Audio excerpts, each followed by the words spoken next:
Сәлеметсіздер ме, құрметті білім алушылар? Бүгін бізде жаңа тақырып ұлттың ұлы ұстазы Ахмет Байтұрсынұлы. Ең әуелі Ахмет Байтұрсынұлы кім деген сауалға келетін болсақ, Ахмет Байтұрсынұлы ғалым, аудармашы, ақын, қоғам қайраткері. Олай болса, жаңа тақырып бойынша төмендегі ақпаратқа назар аударыңыздар. Ахмет Байтұрсынов ұлттың ұлы ұстазы.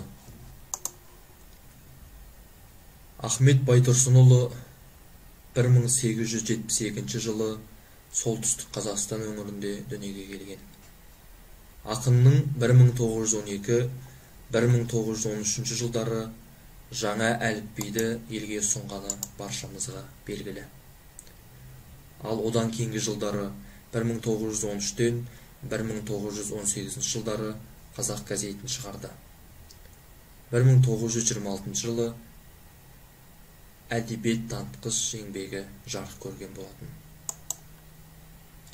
Ахмет Байтұрсынұлы ақын, ағартушы, ғалым, аудармашы, қоғам қайраткері.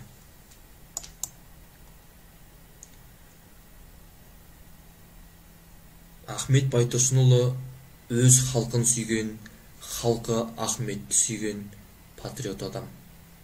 Ақын ауыз әдебиетінің үлгілерін жинақтаушы, тілші ғалым, ұлттың ұлы ұстазы болып, қазақ тарихында мәңгі қалған болатын.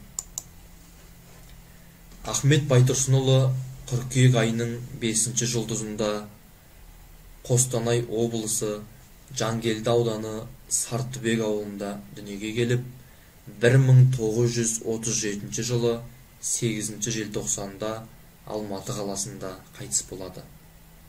Ол қазақтың ақыны, әдебиет зерттеушісі, түркітанушы, публицист, педагог, аудармашы, қоғам қайраткері. Қазақ халқының 20 ғасырдың басындағы ұлт-азаттық қозғалысы жетекшілерінің бірі, мемлекет қайраткері, қазақ тіл білімі мен әдебиеттану ғылымдарының негізін салушы ғалым, ұлттық жазудың реформаторы, ағартушы, Алашорда үкіметінің мүшесі.